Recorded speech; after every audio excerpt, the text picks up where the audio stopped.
Since Adele opened the door on this subject, I have never been kicked out from any of the soup kitchens. I've walked away from a few of them where they basically have been two-faced or alternatively tried to poison me. I've never been kicked out or away from any food banks. I did get into an argument with Salvation Army because they refused to give me food when I asked for it and I needed it. Otherwise, I wouldn't have been asking. And I'm also the reason why they put the rules up, because I made the complaint that they needed to have the rules up to prove what was what when we was there. But I have never ever been kicked out of any of them or told to go away, whereas we have heard through different people that Adele has. I know for a fact she's been around food banks lying to people, saying that she's got children, she needs food, yada, yada, yada, yada, claiming she's got nothing. And then one day I'm over at her place and she's sponging food and bits and pieces off me and saying she's got nothing, and I had to go to the kitchen to get something, and I opened the top cupboards and it's full of cans of food. And I'm like, she told me she had nothing, and I'm looking at these cupboards and they're like 4 of them, and they're filled from the bottom of the cupboard all the way up, including the shelves, and stacked on top of each other, cans and cans and cans of food. And it's just sitting there going rotten. And how do I know it went rotten in the end? Because she had the cheek to palm it off onto her mum and her sister at one stage, along with bags with flour, and that had weevils in it because she'd had it too long, and other food that she claimed that she's got this use for and stuff.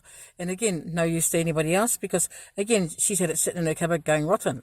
And then she claims, I got no food, I got no food, I got nothing, I got nothing. Oh. And then taking clothes that don't fucking fit her fat ass and other things that she's been doing over the years. And I've seen it all. I've heard it all. And I kept my mouth shut because I got asked to. And the reason I got asked to was because basically Shirley said to me to be quiet about it and let Dell go on with what she was. We know that Dell has these delusions where she has these dreams and thinks they're real. We know that she tells lies and stories and she keeps changing things to suit herself, and it's nothing to do with her dyslexia. It's to do with the fact that she has, again, these dreams and she's just a pathological liar. And so I let it slide because I was asked to. But now, after she just accused me of threatening her mother, when I've been helping Shirley and I've been helping Sonia and I've been hurting her ungrateful fucking fat ass for a very long time, I'm not keeping my mouth shut. As you can see, I have been putting videos up because she's been telling nothing but bullshit and lies. And I'm sick of her telling lies. I'm sick of her telling people that, oh, poor me, Adele, oh, I've got cancer, oh, I'm going blind in my eye, Never seen any paperwork for it. And got talking with somebody the other day who reminded me that, she had claimed that she'd had a stent put in her heart, and that they had gone through her wrist, and that's where they had put it through her wrist, up her arm and through into her heart.